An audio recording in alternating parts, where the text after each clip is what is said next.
नमस्कार प्रिय दर्शक बंधुरा जीवन और दर्शन कथा यूट्यूब चैनले आपनादेर सबाइके आबारो एकबार जानाई सुस्वागतम। बंधुरा आजकेर भिडियोते आमरा आलोचना करब भगवान श्रीकृष्ण एवं अर्जुनेर एकटी खूबई मूल्यवान कथोपकथन एवं आरो एकटी विषय निये आमरा आलोचना करब ता हलो उद्धव एवं भगवान श्रीकृष्णेर मूल्यवान कथोपकथन। आजकेर এই বিশেষ ভিডিওটি থেকে আপনি বিশেষ জ্ঞান লাভ করতে পারবেন এবং পরমেশ্বরের সাধনায় আপনি এক ধাপ এগিয়ে যেতে পারবেন। তো বন্ধুরা অবশ্যই ভিডিওটি আপনারা শেষ পর্যন্ত দেখতে থাকুন। জয় শ্রীকৃষ্ণ, রাধে রাধে, ওং নমঃ শিবায়। বন্ধুরা আমরা তো সবাই জানি যে ঈশ্বরই পৃথিবীর সঞ্চালনা করে থাকেন।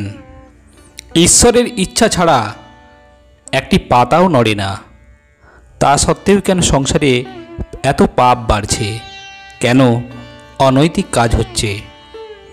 বন্ধুরা মহাভারতের সময় শ্রীকৃষ্ণ স্বয়ং পাণ্ডবদের বন্ধু ছিলেন, তাহলে নিজের অধিকারের জন্য পাণ্ডবদের এত সংঘর্ষ কেন করতে হয়েছিল?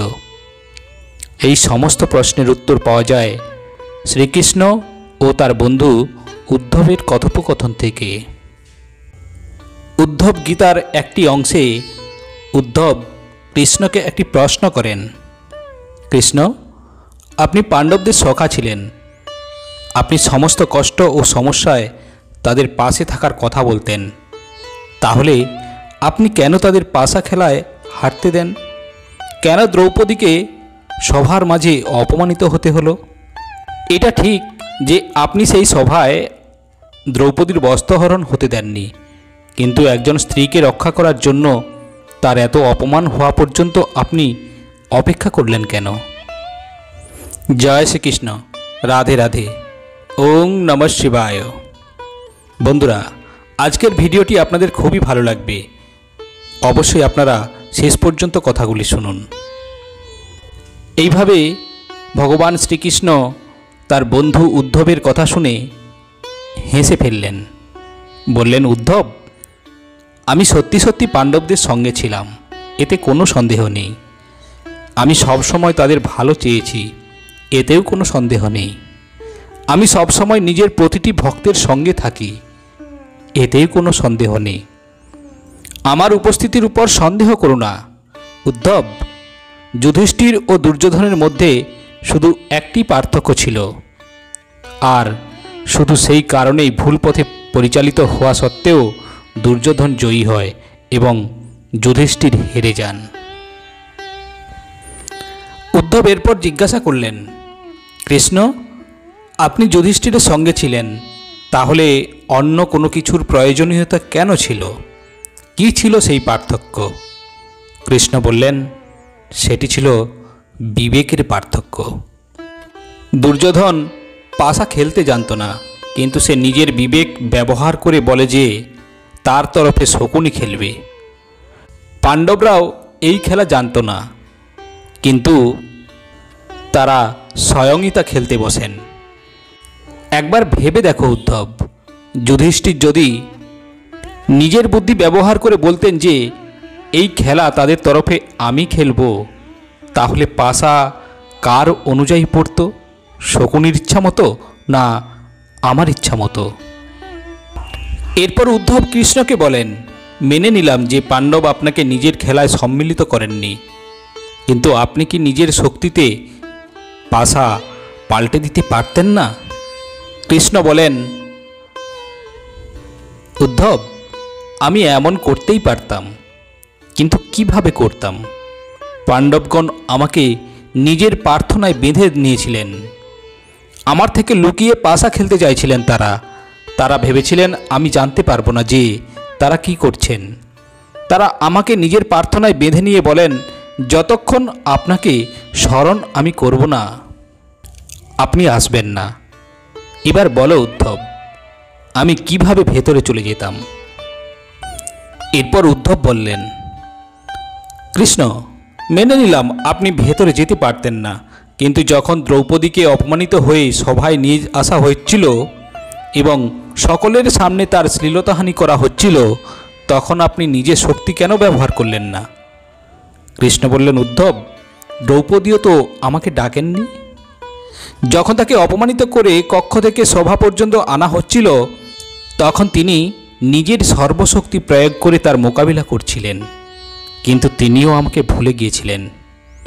কিন্তু পরিস্থিতি নিয়ন্ত্রণের বাইরে চলে যাওয়ার পর সভার মধ্যে তিনি আমাকে আহ্বান জানান এবং আমি সঙ্গে সঙ্গে তার সাহায্যের জন্য এগিয়ে আসি। এরপর উদ্ধব জিজ্ঞাসা করলেন, কৃষ্ণ বলুন, আপনি পাণ্ডবদের ভুল করা থেকে কেন বিরত রাখেননি? প্রার্থনায় আবদ্ধ থাকার কারণে আপনি তাদের জয়ী করতে পারতেন না ঠিকই, কিন্তু তাদের ভুল করা থেকে কেন আপনি আটকাননি? কৃষ্ণ এবারে উত্তর দিলেন। কৃষ্ণ বললেন, উদ্ধব, আমিও কিছু নিয়মের মধ্যে আবদ্ধ। যে নিজের বিবেক ব্যবহার করে সেই জয়ী হয়। পাশা খেলার সময়ও পাণ্ডবরা নিজের ভাগ্যকে দুষতে থাকেন। একবার যদি তারা সাহায্যের জন্য আমাকে স্মরণ করতেন এবং আমি তখন যদি তাদের সাহায্য না করতাম, তাহলে সেটি আমার ভুল হতো উদ্ধব। কৃষ্ণকে পরবর্তী প্রশ্ন, বিবেকই যদি সমস্ত কিছু হয়, তাহলে আপনি কি ব্যক্তির সঙ্গে শুধুমাত্র তার কর্মের লেখাজোখার জন্য রয়েছেন?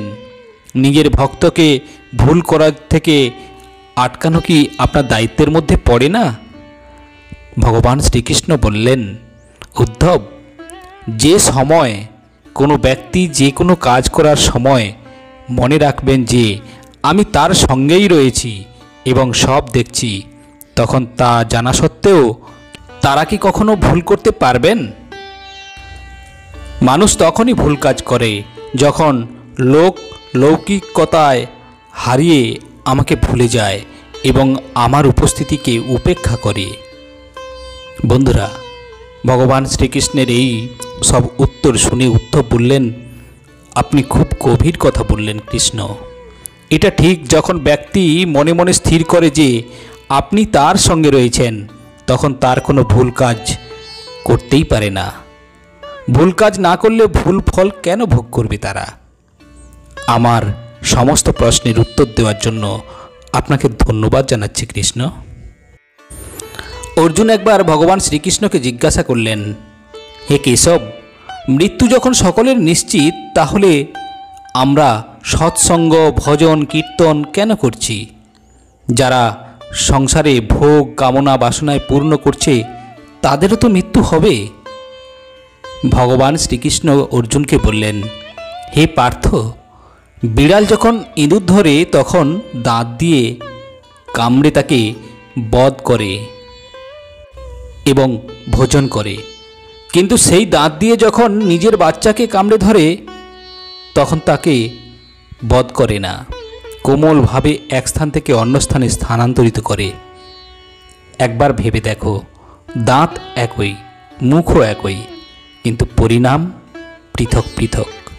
ঠিক তেমনি মৃত্যু সকলের নিশ্চিত, কিন্তু একজন প্রভুর ধামে অপরজন 84 চক্রে আসা যাওয়া করে। মৃত্যু সকলেরই অনিবার্য, জন্মিলে মরিতে হবে, এটাই বিধির বিধান। দেহে প্রাণবায়ু থাকতে আপনি এই দেহকে কেমনভাবে পরিচালনা করছেন, তার উপর নির্ভর করে আপনার প্রাপ্তি ঘটবে ভবিষ্যতে। জড় সুখ ভোগ করে যদি সম্পূর্ণ জীবন অতিবাহিত করেন, কৃষ্ণ সেবায় নিজেকে সমর্পণ না করেন, তবে মৃত্যুর পর সেই দুঃখালয় নামক জগৎ সংসারে আপনাকে নানা দেহে নানাভাবে ফিরে এসে কর্মের ফল ভোগ করতে হবে। কিন্তু আপনি যদি এই মনুষ্য জীবন কৃষ্ণ ভজনায় সমর্পণ করেন, শুদ্ধ ভক্তি পূর্ণ বিশ্বাস নিয়ে অনাদির আদি গোবিন্দের ভজনা করেন, সাধুসঙ্গ করেন, তাহলে মৃত্যুর পর ভগবান স্বয়ং আপনার সঙ্গী হবেন। কৃষ্ণ ভাবনায় জীবন অতিবাহিত করার ফলে হয়তো মৃত্যুর পর আর এই জড়জগতে আসতেই হবে না, স্বয়ং পরমেশ্বরের শ্রীচরণে ঠাঁই পাবেন। সুতরাং মনুষ্যের এই দুর্লভ জীবনে জড়জাগতিক কর্মের পাশাপাশি যতটুকু সম্ভব সাধুসঙ্গ করুন আর হরিনাম শ্রবণ করুন, কৃষ্ণ নাম প্রচার করুন। এর থেকে আমরা কি কিছু শিক্ষা নিতে পারলাম বন্ধু? বন্ধু, এর থেকে আমরা এটা শিক্ষা নিতে পারি যে ঈশ্বরই আমাদেরকে পরিচালনা করেন, আর ঈশ্বরের সান্নিধ্য বা ঈশ্বরের কৃপা পাওয়ার জন্য আমাদের ঈশ্বরের শরণাপন্ন হওয়া দরকার। কিন্তু আমরা ঈশ্বরের শরণাপন্ন না হয়ে নিজেদেরকে অনেক বেশি বুদ্ধিমান, অনেক বেশি শক্তিশালী ভাবি এবং সামনের শত্রুর সঙ্গে মোকাবিলা করার জন্য আমরা নিজের শক্তিকে প্রয়োগ করার চেষ্টা করি। কিন্তু সব থেকে সহজ তখনই হয়ে যায় শত্রুর সঙ্গে মোকাবিলা করা যখন আমরা স্বয়ং ভগবান শ্রীকৃষ্ণকে স্মরণ করে ভগবান শ্রীকৃষ্ণকে নিজের সঙ্গে থাকার আহ্বান জানাবো। আর তখনই ঈশ্বর আমাদেরকে সঠিক পথে পরিচালিত করবেন এবং আমাদের জীবনের সমস্ত বাধা বিপত্তি উনি কাটিয়ে দেবেন। তার জন্য দরকার ভগবানের প্রতি অর্থাৎ কৃষ্ণের প্রতি অটুট বিশ্বাস এবং ভালোবাসা, ভক্তি, শ্রদ্ধা। সবশেষে একটা কথা বলা দরকার বন্ধু, যখন আপনি কোনো সমস্যায় পড়বেন তখন আপনি আপনার বিবেকের কথা শুনেই চলবেন। আর বিবেক কিন্তু পরমাত্মার সঙ্গে সম্পর্কিত। আপনি যখন আপনার বিবেককে কোনো কিছু জিজ্ঞাসা করবেন তখন কিন্তু আপনার বিবেক আপনাকে বিপথে পরিচালিত করবে না, আপনার বিবেক আপনাকে সঠিক পথেই পরিচালিত করবেন।